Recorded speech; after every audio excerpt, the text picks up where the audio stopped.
And I think a lot of coaches start looking at curriculum and systems as, rules, and being really rigid within those rules and not critically thinking about the actual person in front of them. At the end of the day, like, basketball is a sport that's primarily played on one leg. Like, you've got, 2-foot jumpers, but even with that, you're looking at like pendulum jumping. Most often, like, no one's jumping with their feet parallel right below their hips. Even like understanding an individual's level of extroversion, right? If you've got somebody who's extremely introverted, man, don't do their assessment in the middle of the gym floor. I think there's a perception that a lot of people go into the field that it's like, oh, we're just like gonna work out with people, and this isn't so bad, and whatever. And especially in the Gen Pop world, like, you really have to want to be a coach.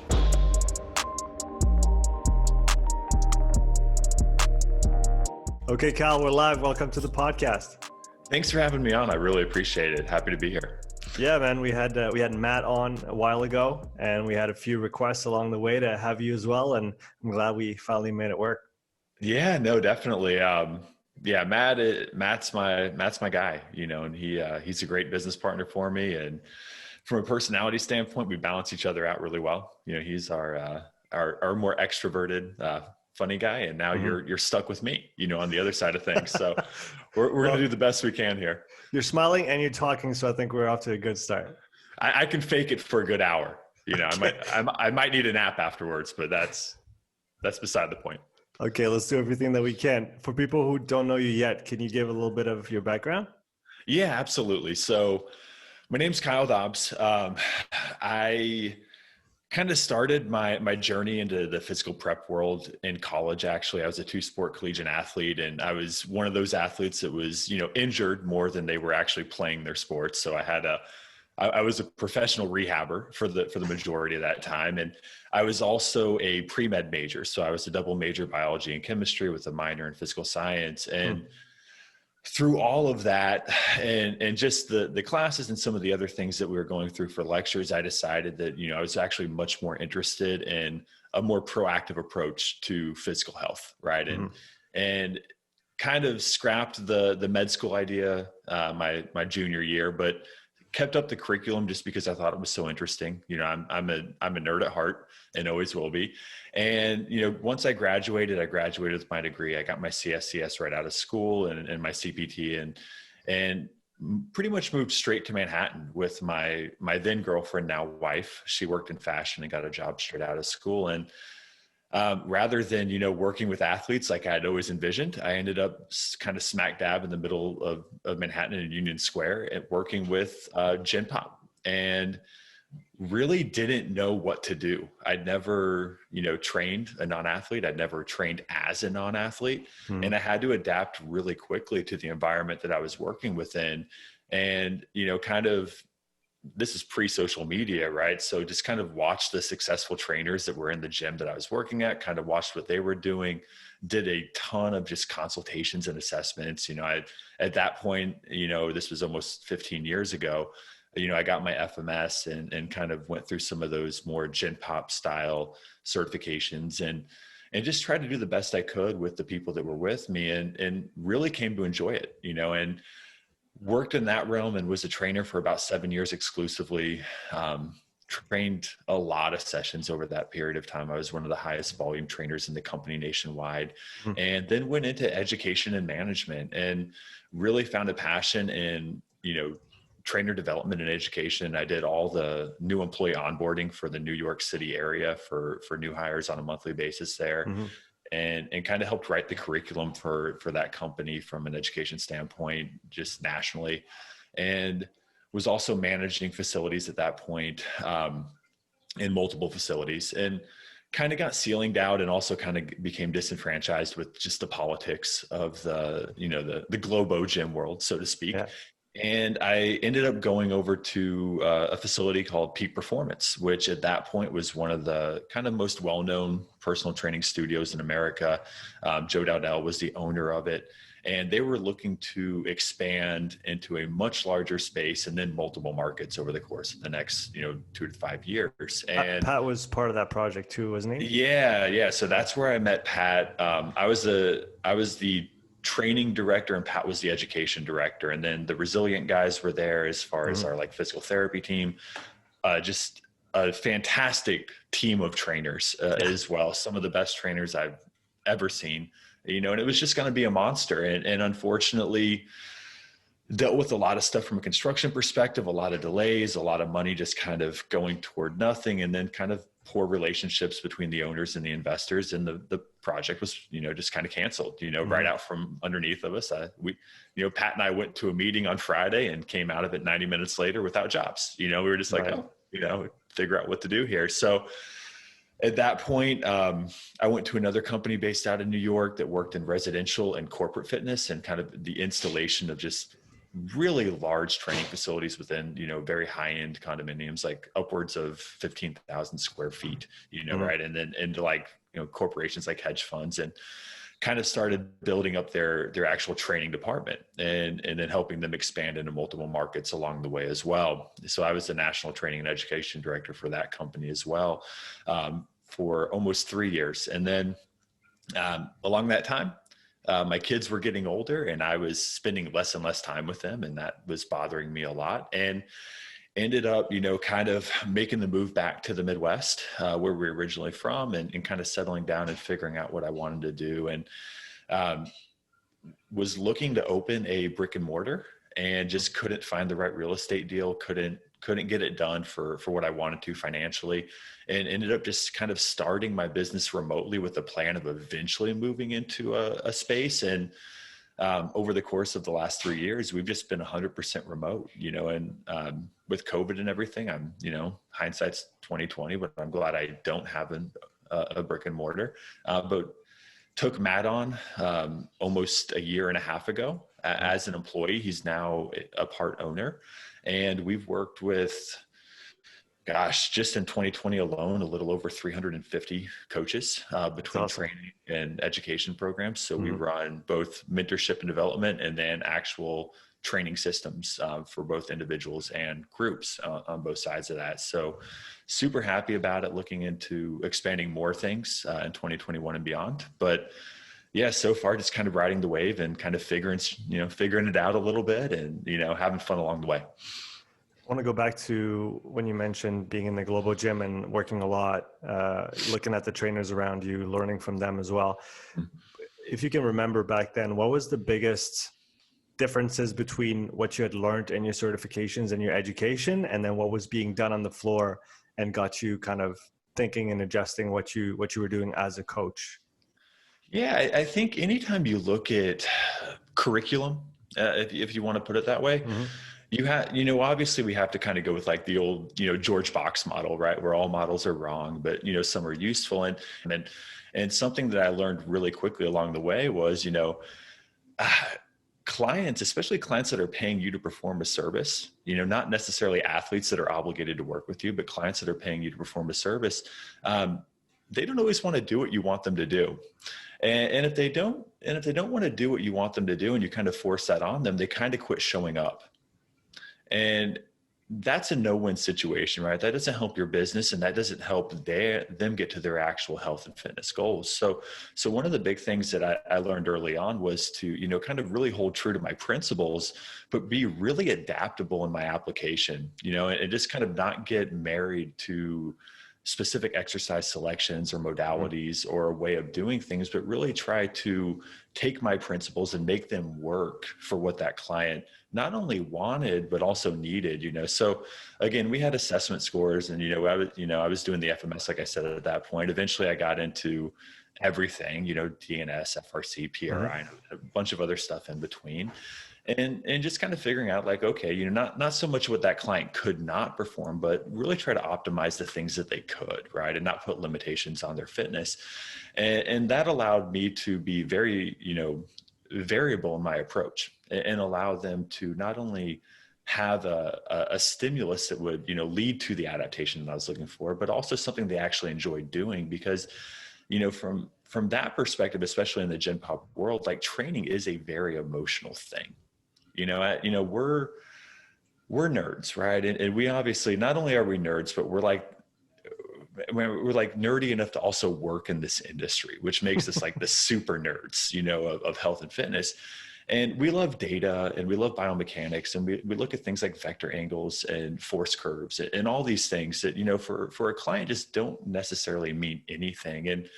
And I learned really early on that nothing works if they're not going to drive intention behind the actual application. Right. And so for me, having them enjoy what we're actually doing was a huge part of, their success. And I started looking at building my model around the demographic that I was working with, rather than just the education that I'd taken, and kind of looking at that education as more of an independent or a dependent variable on the clients themselves, rather than the other way around. And, I think I was fortunate enough to be naive to not really see fitness as a whole at that point. Like I said, like there was not, like, smartphones didn't exist. Social media was not even a thought process at that point. So, if I was lucky, I'd go to a couple seminars a year from an education perspective, and maybe like a Perform Better summit, close to New York. Mm-hmm. And didn't really have, I was fortunate to be surrounded by some really good coaches, and had good examples for both training and work ethic. The intangibles I learned from that was like, hey, like the most successful people in this building get here for 5 a.m. clients. I should probably also get here for 5 a.m. clients, even if that means waking up at 3:30 so I can catch the right train out of Brooklyn into the city and get here. Right. So they stay until this, they work these days a week, and I went through, really like 4 years, my first 4 years working 7 days a week and working long hours. And, I was young and dumb and was able to do that. We didn't have kids at that point. My wife was also working long hours, and in the environment in New York City, that's just what people do. Right. So you kind of get caught up in the martyrdom of, just suffering as well. And I learned a lot through that period of time, and I'm very thankful for that period of time. And it's definitely something that I think a lot of coaches kind of need to go through, just so they can appreciate their business later on, and it provides a lot of context for the things that I do now and the people that I work with. So it's interesting, but I think, just the application of that context was big for me early on in my career. Yeah, I like that you bring that up. That's definitely something I've been trying to develop more over the last few months. Even I didn't have the chance to work around a lot of other coaches. I've always kind of worked private and kind of either in my space or never my space, but renting someone else's space.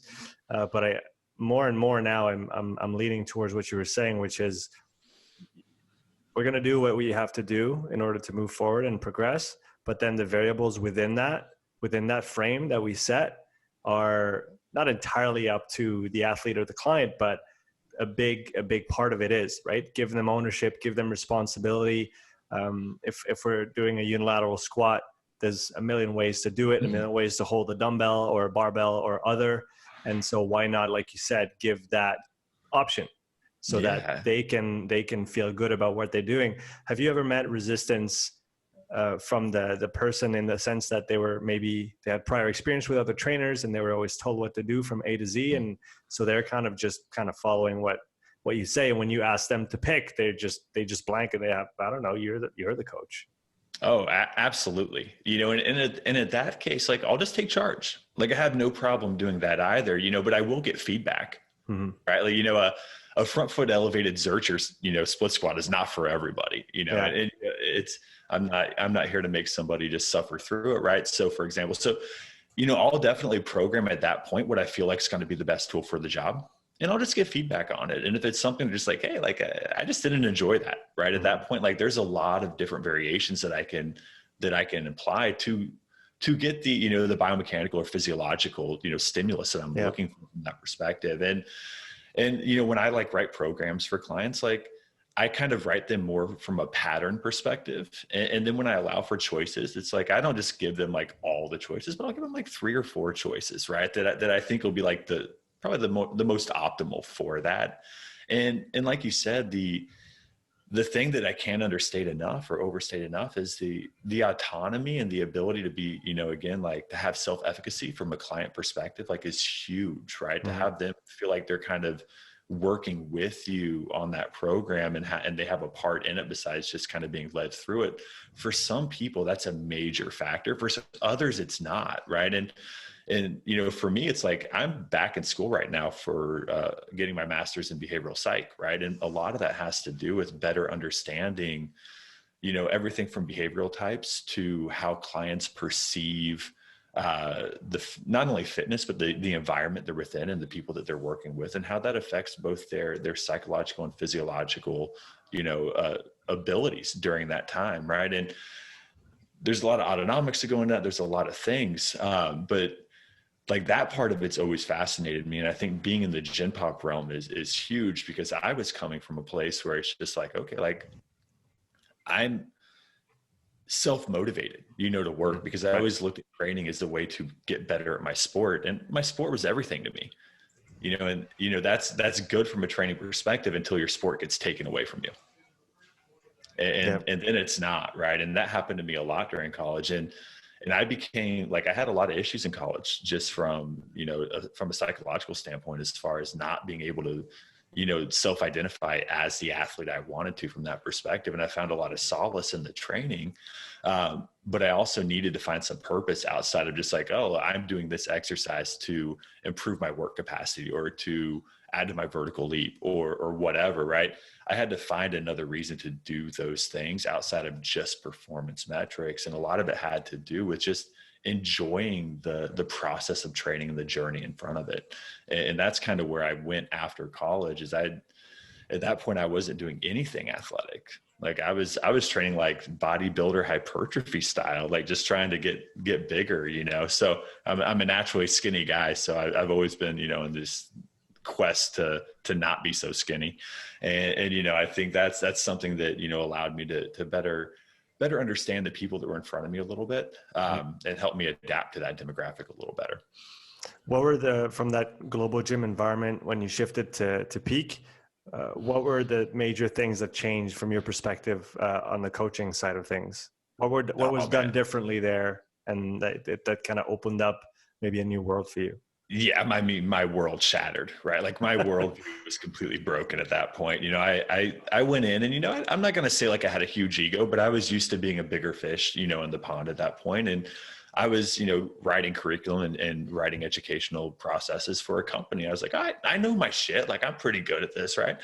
And I went and sat in like one education meeting with Pat in the back of the room, our full staff, all trainers that were younger than me, more inexperienced than me. And I was just the dumbest person in there by far. Like I was just like, whoa, like at that point I had, no exposure to PRI, and PRI is not everything, but it is, there is a lot more just kind of confluence with it than a lot of the systems that I'd been exposed to at that point. I was like, it blew me away. And, after the meeting, I kind of went up to Pat. I didn't know him well, but I was like, hey man, like, I'm going to be honest with you. I have no idea what you're talking about. Where can I get some foundational information on this? And I think that's when, Pat and I kind of became friends, because I wasn't afraid to be like, hey, I'm lost on this and I need help. Right. And he kind of pointed me in the direction, and I ended up taking those, those primary courses basically over the course of 2 months. I just crammed them and kind of applied them on the training floor to my own training and doing some things there. And kind of begin to understand like how to apply that system more to training, and probably went over the top on it early on as well, like just many. Just like we all do, we learn something and it's like the thing, and it kind of takes over, we throw the baby out with the bathwater, so to speak. And then kind of came back down to finding utility within that system and things that, that worked and things that maybe didn't based on the people I was working with. But, I appreciated that culture so much. I wasn't in it for a huge amount of time. They kind of brought me in for the transition, and the transition never happened. Right. So I was there for just about a year. And for those months, we actually didn't even have a home because the old space lease closed. So I was working out of like a shared office space with the executive team, trying to just plan for the new space, and it wasn't open yet. So it was an interesting experience, but I learned a ton, and that exposure also just gave me a lot of really good relationships. Like I still call the majority of that training staff, good friends to this day, and love watching, seeing what they're up to on social media and all those things, and getting on the phone with them or a Zoom call with them and just chatting about, not just training, but life, business, whatever, kind of where they're at, especially in these times. So yeah, it just, for me, the information that I was exposed to there and the education I was exposed to there really just kind of almost reverse engineered the entire framework that I had already built up about fitness, Mm. and because if you're familiar with both FMS and PRI, but for Mm. people who aren't, that older system has a lot to do with like, muscles dictating skeletal function and position. And and then you kind of accept that and you're like, oh cool, like I'm going to inhibit and lengthen and activate and do all those things, and then we're going to move right. It's going to be great.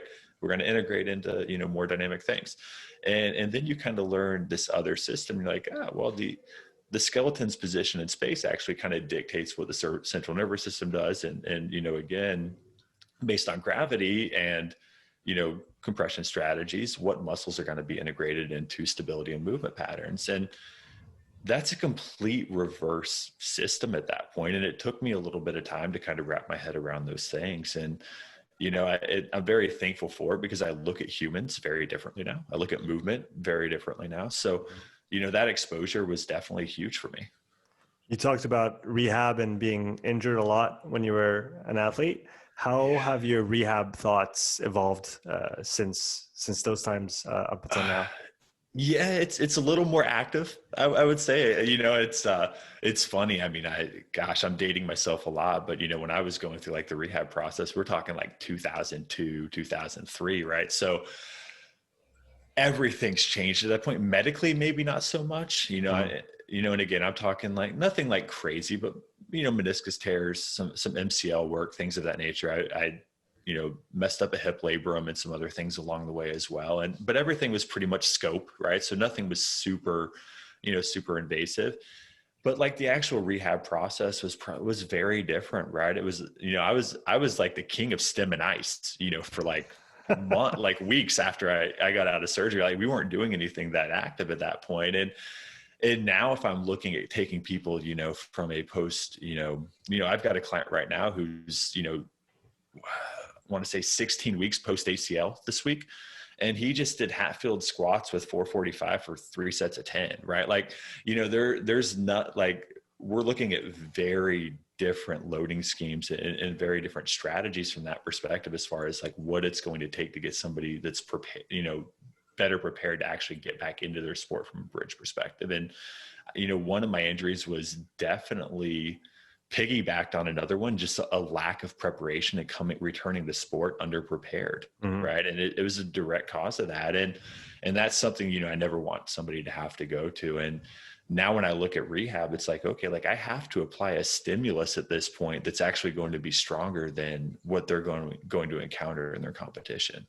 Because if I don't, we're going to default right back into that pattern or whatever, that compensatory strategy, whatever it is that maybe led to the injury in the first place, or maybe even a tactical strategy at that point, right? Because we're also looking at psychocognitive stuff. So I have to be able to prepare them through pretty high intense or high novelty or high volume stimulus, depending on what their task demands are, so that they can actually get through that task itself or that competition without having to, again, kind of default back into some of the things that I might be trying to, quote unquote, correct, Mm. if that's the case. Yeah. What's your approach when it comes to programming for athletic development? If you could take us through your thought process, where do you start from? And then how do you lay it down and kind of work through the details of it? Oh yeah. So athletic development for me is interesting, right? Because it can't get more broad than that, right? Like, so I always look at task demands first, right? Mm. So I'm always looking at like, what's this client, like, what's this athlete's actual sport, right? Are they a power lifter? Are they 100-meter runner? Are they a field sport athlete? Like, what are they doing? What are the task demands from a physical and physiological perspective? And even, like I said, a tactical perspective, if we're talking about like field sport athletes or basketball players or whatever, where being able to be reactive is a huge component of the sport itself and the demands on the sport, right? So when I start looking at that, I kind of identify, the 3 to 5 like major training components that I can help improve from my perspective, right? Mm.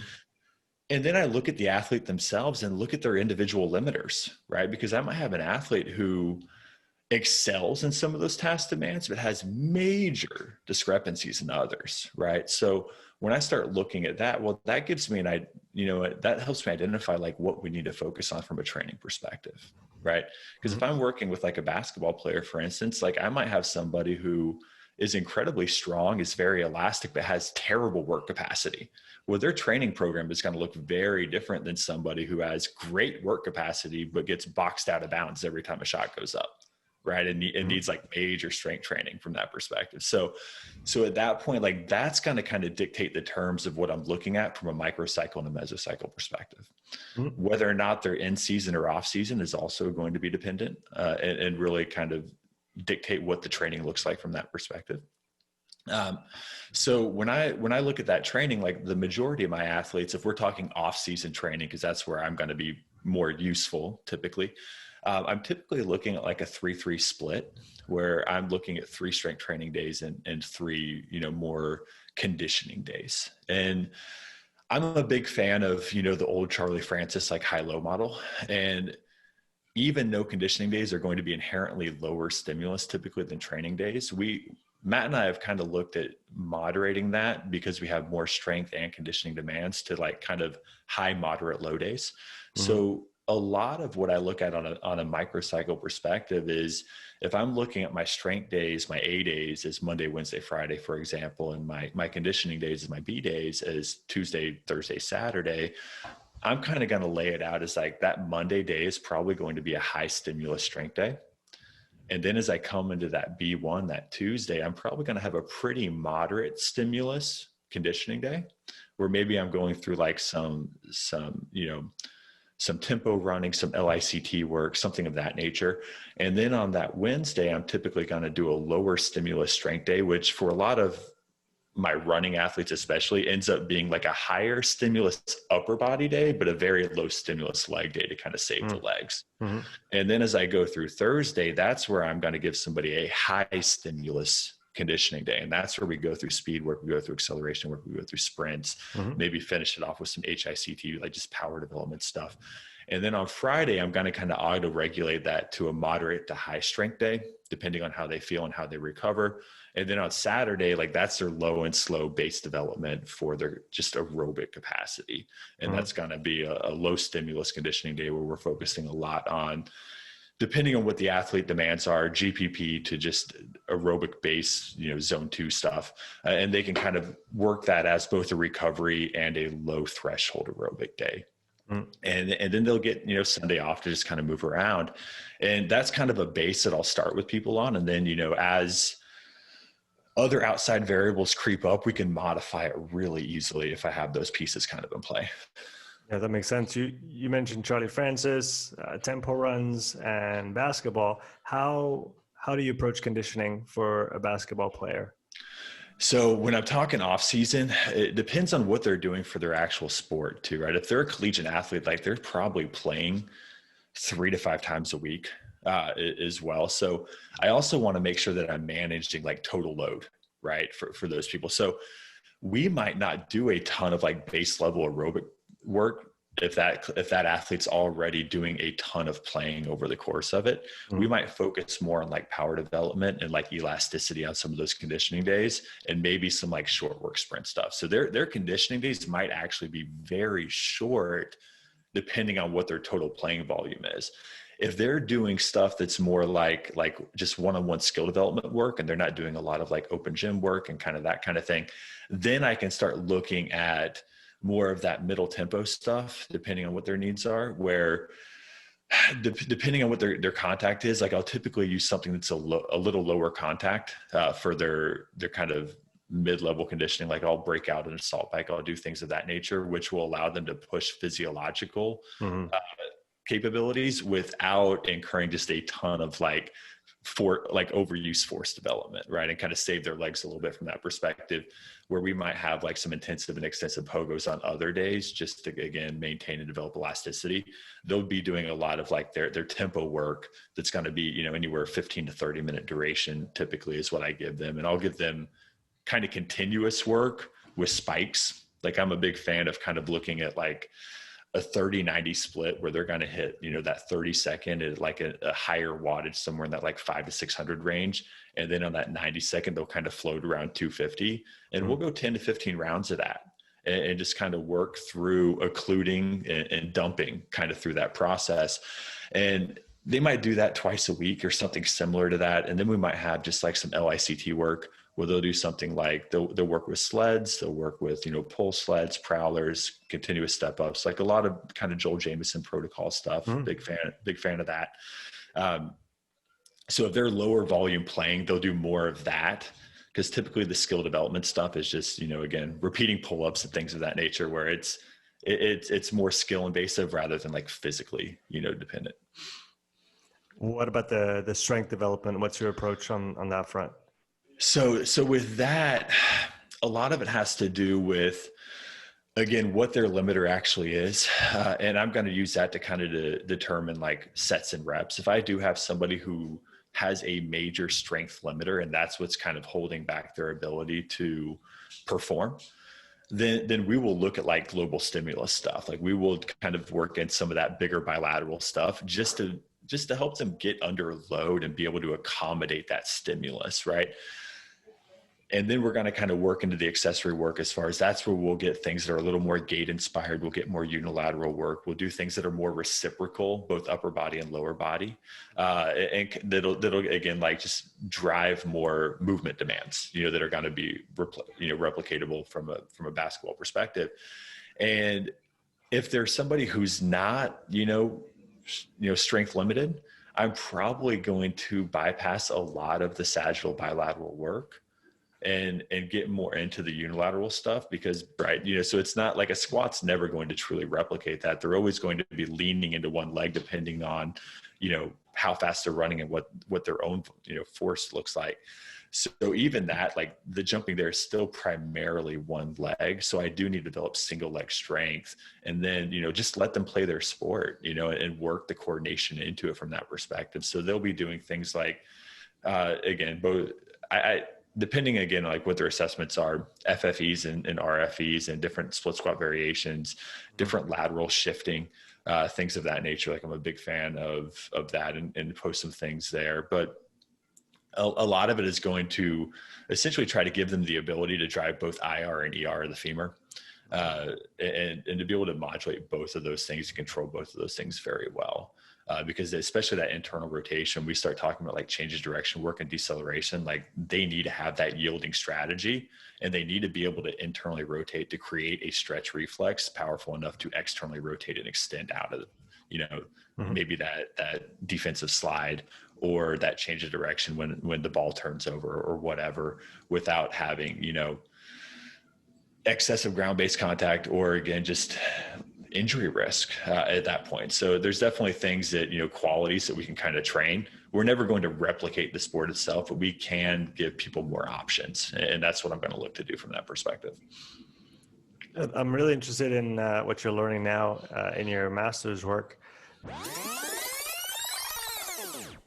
Today's episode is sponsored by Strength Coach Network, the #1 education and networking platform for strength and conditioning coaches. Strength Coach Network offers over 200 hours of video education delivered by elite level presenters such as Dan Pfaff, Jay DeMayo, Derek Hansen, Carl Dietz, and Buddy Morris. If you work with or want to work with team sport athletes and take your coaching to the next level, you will find everything you need to know on topics such as speed development, plyometric training, conditioning, rehab, program design, and much, much more. Strength Coach Network also allows you to interact with hundreds of coaches from all over the world, ranging from top NFL, NBA, and MLB coaches all the way to the grassroots level. You can ask questions, respond to popular threads, and get valuable insight from the best in the business. Strength Coach Network also covers career and business development tailored specifically for coaches. If you want a resume critique, need to get ready for an interview, or are looking for professional networking advice, go to strengthcoachnetwork.com/upside to get your first month at half price. That's strengthcoachnetwork.com/upside. From a psychology of coaching perspective, what are some of the things you've picked up so far that you've already integrated into what you do because of how valuable it's been, or maybe it's brought on a certain shift in your perspective in the matter? Yeah, I think that a big thing that a lot of coaches should probably understand at least like a base level, like they don't need to go back to school. I'm just an extremist and kind of thought it would be fun. I'm now 3/4 into it and kind of wish I would have just read more books, but I definitely think like, self-determination theory is a huge one. A better understanding of the BPS, the biopsychosocial model, is going to be big for a lot of people. And I think that's the biggest thing that I'm looking at, from athlete or client perspective, is like when they're coming into a training environment, like what is their threat response, right?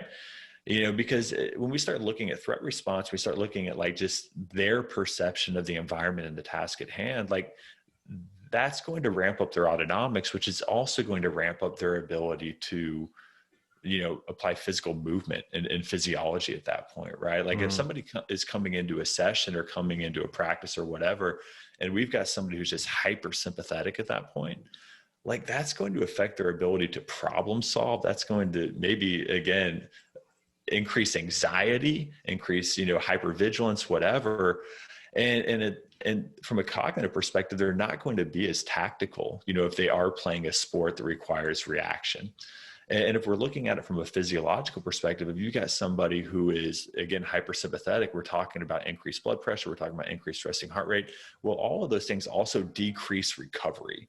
So if you've got somebody who's trying to attempt something extremely aerobic, like being hypersympathetic is not like, that's not the move. Like they're not going to be able to come down, right? And they're going to be expending a ton of extra energy simply because their psychological perception of the environment is that threatening or again, that anticipatory. So I want to make sure that I can kind of figure that out for people. And if it takes reframing or visualization, that's something I can maybe talk them through. But for a lot of clients, it might also just be, maybe kind of changing or dictating how they, their positioning within the actual training environment, right? Or what that assessment process looks like when I first meet a new client. Something we go over in like our group mentorship is just looking at like, right, like take them someplace where they don't feel all the eyes on them. Like you're probably going to get a much different assessment score from that perspective, right? If you've got somebody who's extremely extroverted, like don't take them in the private training room, because that's going to freak them out a little bit. Like keep them out on the gym floor, right? Like just try to find some of those simple preferences and match them, from that perspective. And I think even being able to do that sets the tone really early on in the relationship between the client and the coach, and lets them know that you do have a better understanding of maybe what their preferences or biases are, even if they are subconscious, right? They sometimes, clients or athletes just feel like, oh yeah, that coach just gets me. Right. And maybe they do, maybe they have a similar bias, or maybe they're just paying attention and they're adapting their strategies to what they think that you'll like the best. And I think that's a big deal for me, is that the autonomics are going to drive a lot of the psychological, just again, perception of what training is, what the training environment is, and what the task demands are. Have you had a chance to use Omega Wave to monitor those things from a day-to-day perspective? Yeah, I used Omega Wave on myself and clients for almost 3 years. And the last job, I was at in New York, we were using a lot. We were consulting with actual executive teams, like high-level executive teams within the corporate sector. And I was doing some consulting there. And that's kind of when I got into the psychology component of things as well. I was working with a behavioral psychologist. We were running behavioral archetypes, specifically the DISC on people, and kind of trying to get a better understanding of what their biases and inherent preferences were just based on environment and communication. And then I was running Omega Wave on everybody and building out training programs. And between, even just like looking at teams and them understanding their peers communicate, like preferred communication strategies, and understanding that, everybody cared and everybody was in this program. We started looking at just like, again, everything from work performance to physiology. We were also running blood work on them every 3 months. So we were just looking at, stress markers and androgynous sex hormones, things of that nature, that would be key indicators of their autonomic state. And like everything started getting better. Their training started getting better. Right. And I think when you start looking at like variability from any spectrum, but especially like heart rate variability, like what we see a lot of it is if somebody's higher sympathetic, right, they're always going to be craving that high intensity work because their threshold for that is so high, right? It's just like, it's like any drug. Like drugs affect, you know, neurotransmitters and hormones, right? Like you need more of it to get the same response over time, right? So if you've got someone who's already swimming super high on the sympathetic curve, like they're going to be craving training that's much higher stimulus. And physically, they might not be prepared for that, right? Is what we run into a lot of the time. So if we can take them down to a more variability state where they're getting a little more parasympathetic through the day and they have kind of spurts of both sympathetic and parasympathetic tone, and they're kind of just neutralizing with a good variability rate, now we can look at, okay, I can drive training. I can give you a higher stimulus without me reaching max stimulus, because we've now changed the goalpost and we're starting from a lower perspective. And now I can apply a more appropriate amount of stimulus to help you get that sympathetic tone, get that craving, get that intensity, get that output without digging a deeper hole for you. Right. And that allowed, you know, the HRV and the omega waves specifically. And I do like that system that allowed me to just better monitor that, you know, and, you know, at the same time, I do feel like people also sometimes, you know, become too dependent on HRV, you know, from a training perspective. You know, I think that's the other, that's the other end of the equation, where you almost get a fragility mindset with some people where they're like, oh man, if I'm not in 4 greens, like I can't, like I need to just go for a walk. Right. Like my windows of trainability are like, I got a yellow in there. Like I can't go all out. So I'm going to completely moderate my training program and do something lower intensity. And, you know, what we find, you know, from a training perspective is, man, you also got to learn how to train in the reds, right? You don't do it every day. But if you want to build that resilience, you know, game day happens in the reds some days. You can't sit out just because your omega web score is low, right? Exactly. So, you know, so I think from that perspective, you know, I think too many people try to change the training rather than changing the lifestyle around it, right? Because in my experience, you know, outside of like higher level athletes, most people don't train hard enough to actually disrupt their autonomics that much. Right. Yeah. And like, it's like, hey man, like you train 3 hours a week and you work like kind of hard. I don't think that's the reason like your HRV scores are a little disrupted. Like, let's talk about like happy hour and maybe staying up too late. Right. Or maybe you just, you know, if you're a collegiate athlete, like maybe it's finals week. Cool. Like maybe your girlfriend broke up with you. I don't know. Like there can be a lot of things at that point that might be disrupting those scores and creating extra stress in your life. And it's probably not training with a lot of people, you know? So for me, it's like, I don't want to change or moderate the wrong stimulus and just end up detraining somebody without actually trying to like find the problem itself and from a lifestyle perspective. So I think anyone who's using those systems, just, you know, they need to step out of their trainer brain and also and back into like their human being brain, and also look at those other covariables from an environmental or lifestyle perspective. Yeah, I remember speaking to Aaron Davis about this, and what he said was like, you look at the HRV and then you don't do anything about it. You just, it's there. And if you need to go back to it and there's really something that's going wrong, then you can maybe lean onto it a little bit, but otherwise don't let it lead your life. And like you said, there's some other environmental factors that are going to have a tremendous effect on those scores beyond the few hours that you train in the week. Yeah, Aaron's a brilliant dude. Like that, I got a chance to meet him down in Costa Rica. We've been House's first seminar. He's a guy that I really admire in the field, and I wish more people knew about. But that's just not who he is, which is cool. You know, I wish he was out there a little bit more. But yeah, it's like the HRV stuff. It's like you just have to look at long-term trends, right? And that's something I learned also in running it on myself. like when I was really deep entrenched on it, the funny story is like I was helping Pat beta test Mass 2 Yeah. in New York. And I was like, hey man, like my Omega Waves scores suck like every day. is there like something we can do here? And he's like, honestly, man, like if your scores don't suck, you're not doing the program right. And it's like, fair enough, man. I guess I'll recover on the weekend. Like we're good. And I think that was kind of an eye-opening moment to me too, is if you are truly training hard, which that program was, and you're going to have some disruption, and that's probably okay. What you look at is, like you said, if you've got like really steady scores over the course of, months, and you start seeing like a major just disruption for, 3, 4, 5, 10 days at a time. Well, now we actually need to start looking at things and to gain a better understanding or insight into what that might be. And the questions I'm always going to ask first are going to be lifestyle related, because I probably have a pretty good idea of what their training looks like. And if everything's good there, then I'm going to look at training as a secondary marker. Beyond your 2 eyes, 2 ears, HRV and Omega Wave, do you use any other monitoring tools, or have you in the past? Yeah.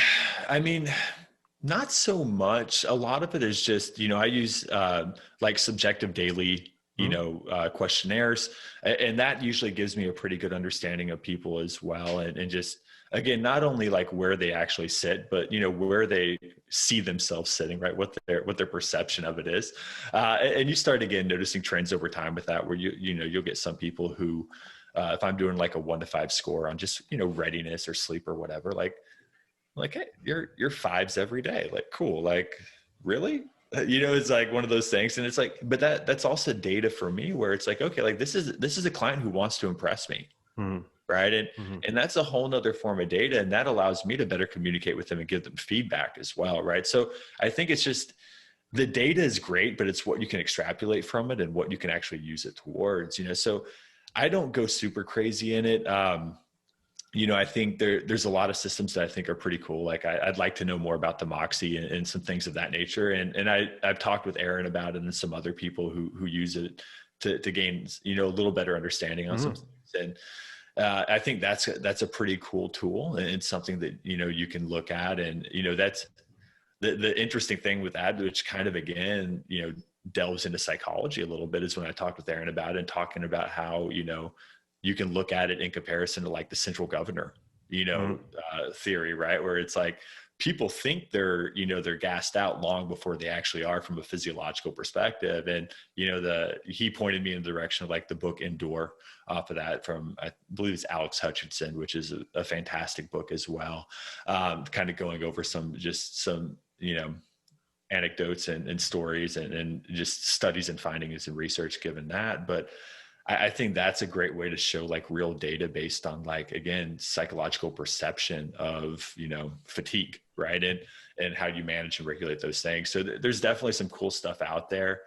I don't have access to most of it at this point, and most of my clients don't either. So I kind of rely on just daily questionnaires at this point, and then just talking to them and getting a lot of feedback. Matt and I both talk to our clients on a weekly basis, to really gain a better understanding of like their perception of the programs in comparison to what their numbers are looking like, getting an idea of, again, what their RPE looks like, and kind of gaining a better understanding of like their perception of effort, especially from an intensity perspective.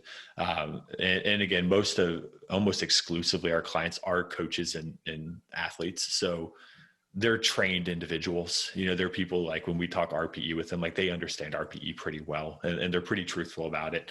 So again, there's some demographic bias there. That might not be how I approach, my older New York clientele from, 10 years ago when I'm working with, stay-at-home moms and accountants. We're probably not going to go RPE style there, but with this group, we probably can and do a pretty good job from an accurate perspective there.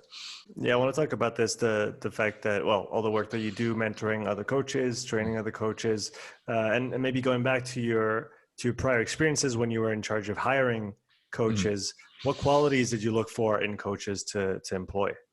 Man, so this is always tricky, but from a hiring perspective, The biggest thing that I always looked for was just, man, I need somebody with a little bit of desperation. Like I need, because training's a hard job, Mhm. and I think that's because it's extremely difficult to build up a business. Like you have to be pretty dedicated to it. It's not plan B. It's your first option and it's your priority, So I always kind of look at that first. And then from a secondary perspective, like, and this is partly just my own bias, like you have to love to train. Like I'm all about education. I love education. I've spent a ton of time and money in education, but at the end of the day, like you can't be a theorist, right? Mhm. Like you have to be somebody who's going to get on the floor and work.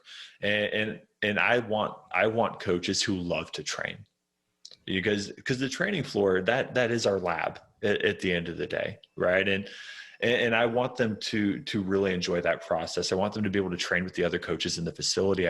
Because again, that builds culture with the facility, and culture's typically the number one indicator of a successful facility, right? Mhm. And coaches who work out together and train together typically like each other, and they have more respect for one another. And I think there's a lot to be said for that. And that's something I always look for when I go into a new gym or I'm consulting with a facility, and something I ask the owner, I'm like, do your guys like, do they work out together? Do they train together? Like, and when they say no, I'm like, that might be kind of a canary, in a lot of cases, like, because that's the common language we all probably speak, Mhm. at the end of the day is fitness or health or performance or whatever. So I look for that. Outside of that, I look at a lot of kind of intangibles, like my hiring process, especially as I got into more of a recruiter and kind of, hiring manager in my last two positions with Peak and the other facility was, um, essentially like you send me your resume first. Like I need to know you have the credentials to be legal, right? Like Right. you have your CPT and your and that kind of thing.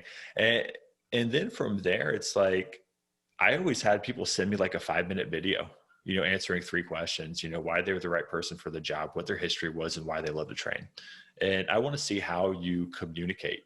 I want to see, if you'll even get that to me in a timely response, right? Like, and then from there, I'm going to send, a pre-interview intake form, just the same way I would a client.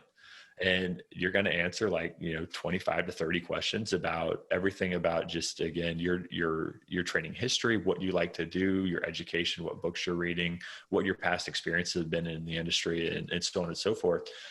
And then, if that all checks out, I'm going to call you in for an actual interview. And I'm going to set that interview probably at 5 a.m.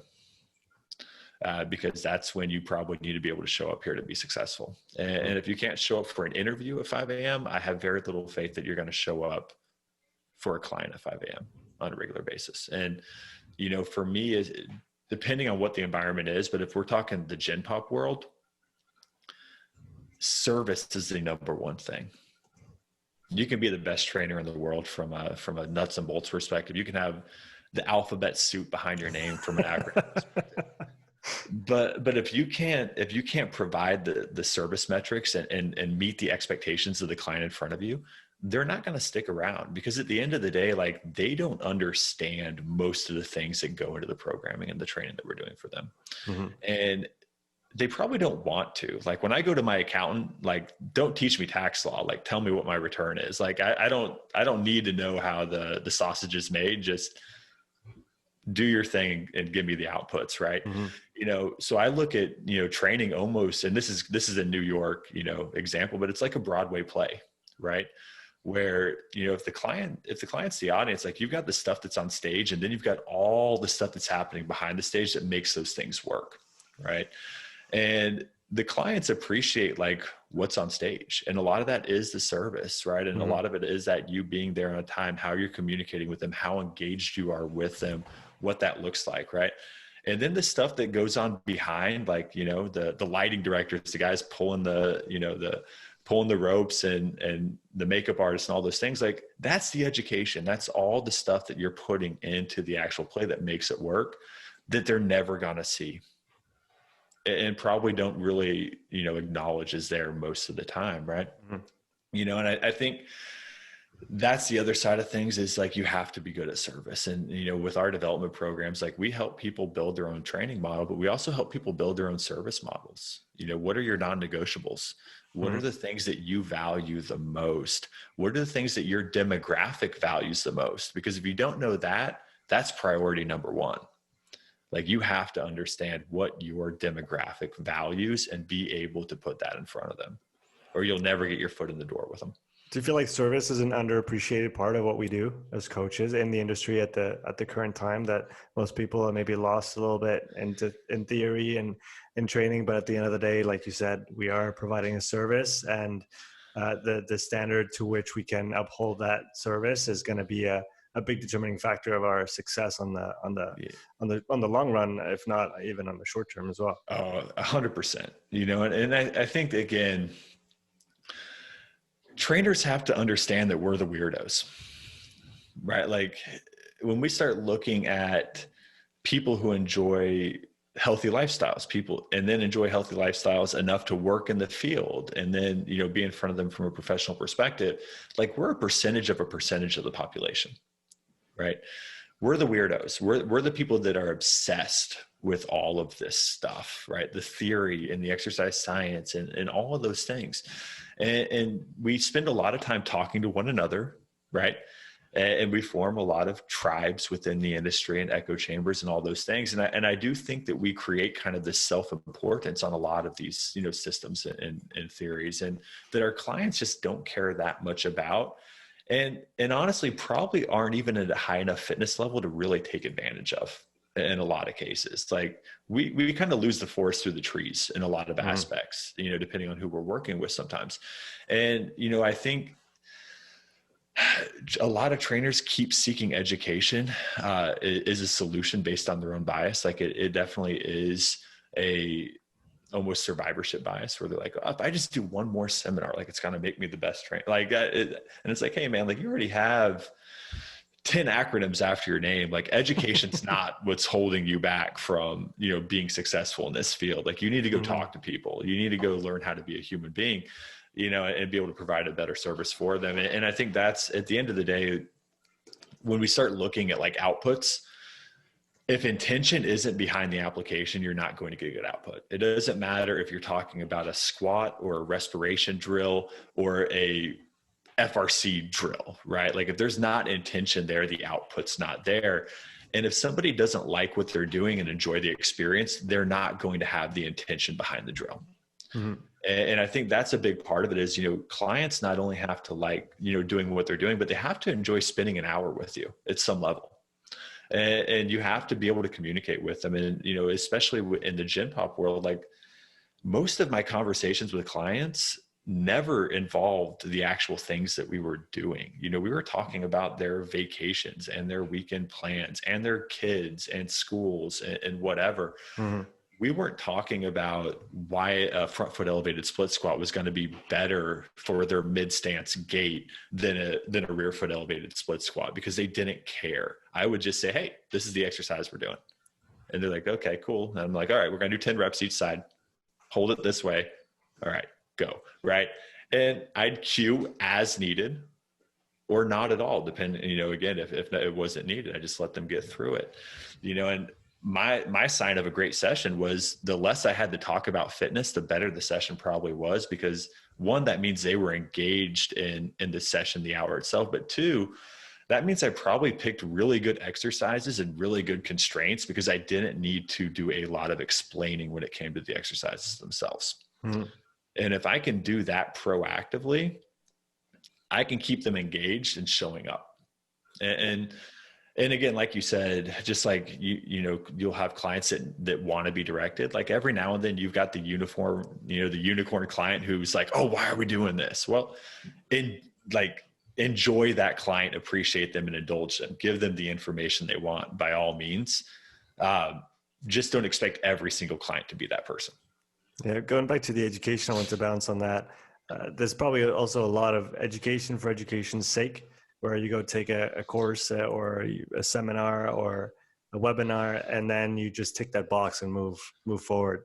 and not, don't take the time to assimilate that information, integrate it into what you do. What's your process when it comes to that? Or maybe how to turn it towards the coaches that are listening? How do you encourage coaches to learn? What's the process that you help them develop for that? A big part of it is,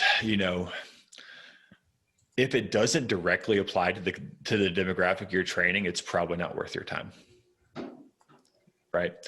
And I think that's something that I've made those mistakes in the past. Like I was an education collector for a big part of my career. Like I've counted up my certs. I've got over 40 certifications, and I've been to so many other just seminars and other things in my career that, because I love it. Like I just love doing it. And I use very little of it on a daily basis or with my own clients, right? Like I've accumulated a lot of knowledge that I just don't use, or I never will use at this point.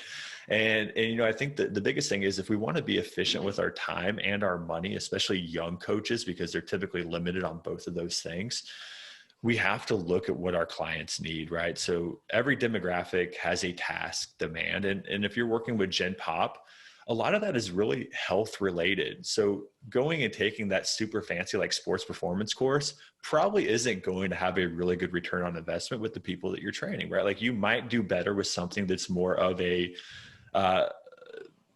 kind of assessment into training type certification, right? If we want to talk about some of those, or things that are going to be more variability based or lifestyle based or hypertrophy based or whatever, and not something that's going to improve their 40 time from like a 7-second to a 6.5, right? Like that probably doesn't matter too much for that person.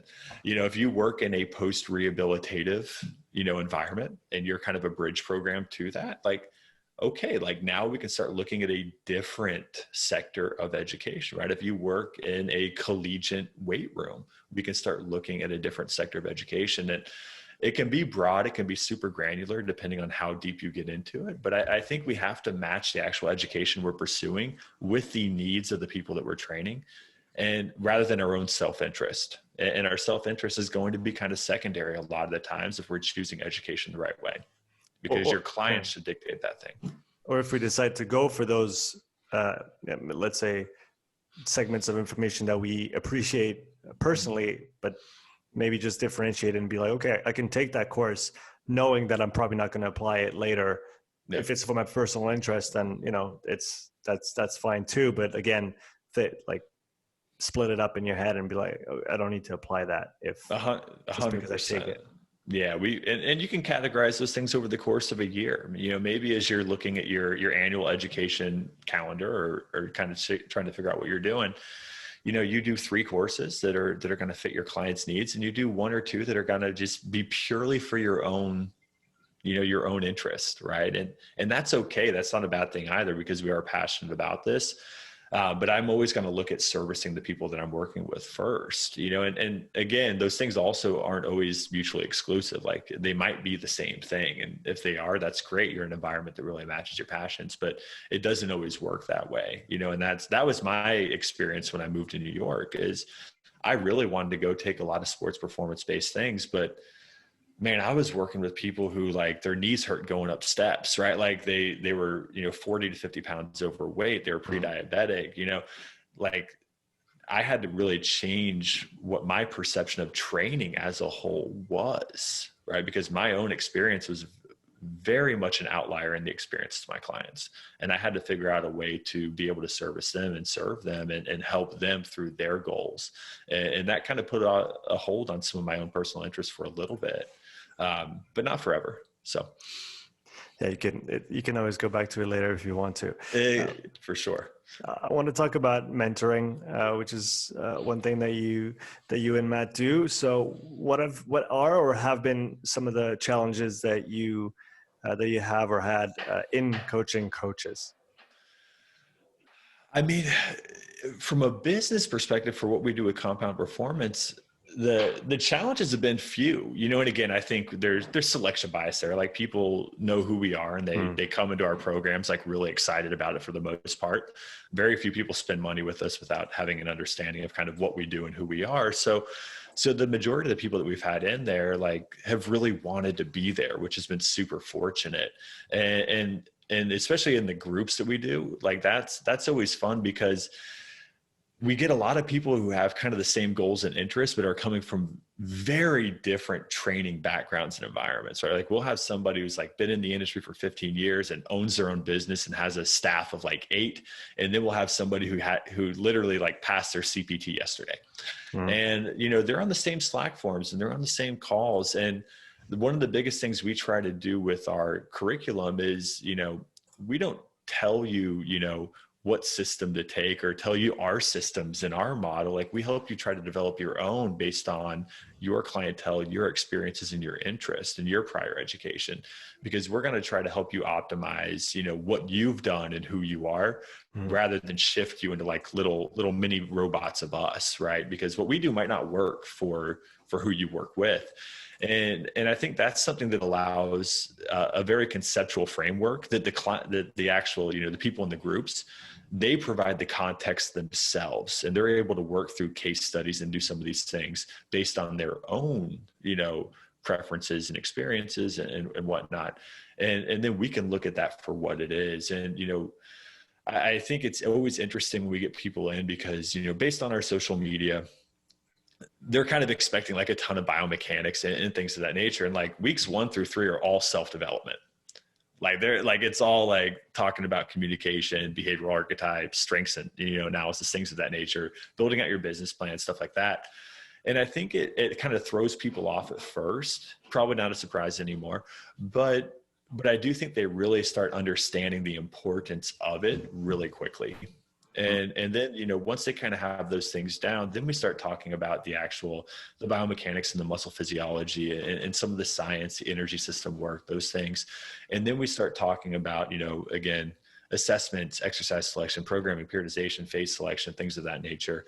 And then we start looking at, more of a business development, perspective, and helping clients. Like Matt even like gives like an Excel, basically a week-long Excel course for people, where he just teaches them how to use Excel to build out better templates for their clients that'll save them time in the long run. So really things that are going to help their business a little more, not so much a marketing perspective, but just helping them develop better systems for the back end things. And, that's something that I think people really enjoy. I will say that differs a lot from my experience, like onboarding new trainers, at the corporate level. That's something where, I learned a lot and made a lot of mistakes, and I would get people in the room that were coming into it, more out of obligation because they had to, rather than because they wanted to.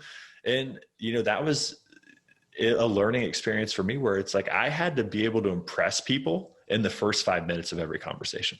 Mm-hmm. Like, I had to win them over extremely quickly, especially in New York, because New Yorkers they're skeptical of everybody. Like, who's this guy in front of me? Why is he teaching me something? Right. So I had to be able to impress them immediately, and be able to understand where they're coming from, what they're coming into this environment and this kind of experience with, and be able to cater to that thing. And, one of the things that I did, because I'm also, we joked around about it, but I am super introverted. Public speaking is a major fear of mine still. I can do it, I can fake it, but it's like my pits are going to be just sweated through by the end of it. Right.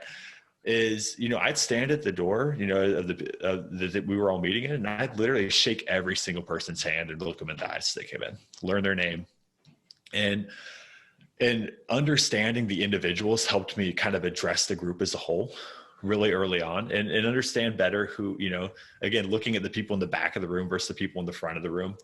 Like, okay, like I got to make sure you guys' eyes are open back there. And I got to make sure that I'm able to cater to the people that are hyper engaged up front as well. Right. So I need to be able to know where people are in the room, and look at that as an indicator of probably how interested they are in what I have to say a lot of the time as well. Right. And be able to cater to both, and make it as interactive and practical as I possibly could for most of those people as well. Because it wasn't always like fun material.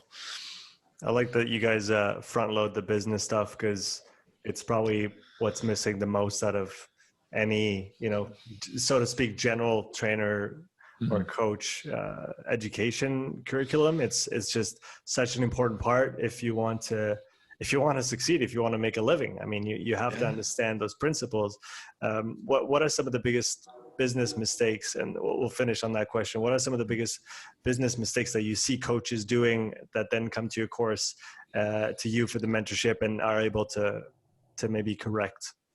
Yeah, I think so, especially looking at this from a remote perspective, because a lot of our people are trying, especially now, with the given circumstances, they are trying to build up the remote business. And when we look at like being able to market yourself and talk to people online, like we look at social media, and the biggest thing that a lot of trainers do on social media is they only talk to other trainers, both in their copy and their communication on their posts, but also just in DMs and communication and who they're following, who's following them, whatever.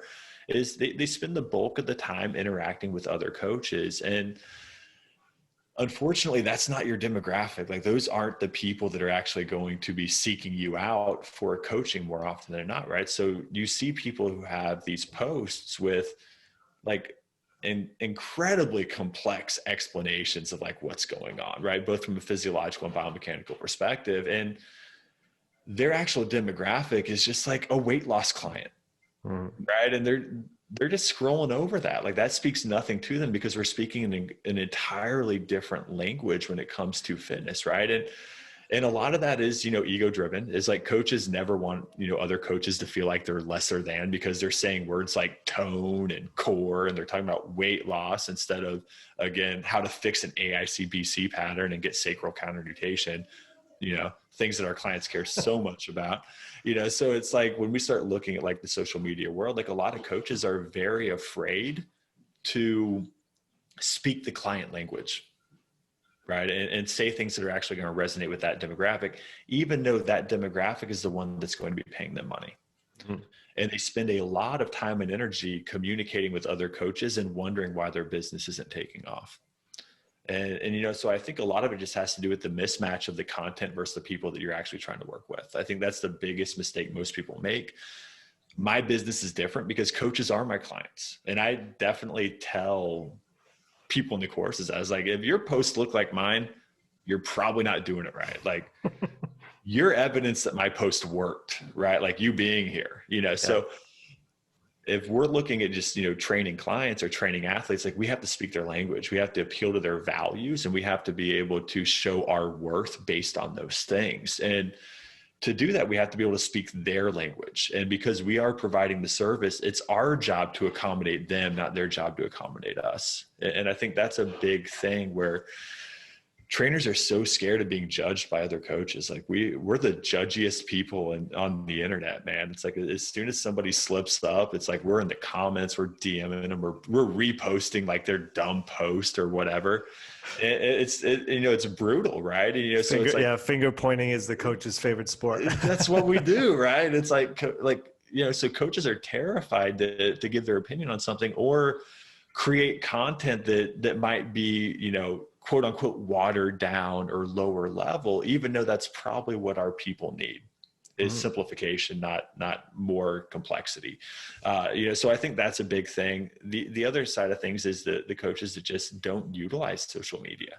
And it's 2021 now, and they haven't realized that social media probably isn't going anywhere, and they should probably find a way to, leverage it for their business. And it's like, hey, you want to run a remote business, but you've got a private profile with like 3 posts, and the last one was in 2014. Like, how does anybody know what you do? Mm-hmm. Yeah, I think of social as before it was the website. The website was your business card, but I feel like social is that now, and it's turning into more of it. Like sometimes people don't even go to your website if they see you on social A and social B, like I don't know, Instagram and Facebook. Yeah, that's enough for them to see that you're a thing, like you exist, you coach, this is what you do. And like you said, it's like it's social validation almost, right?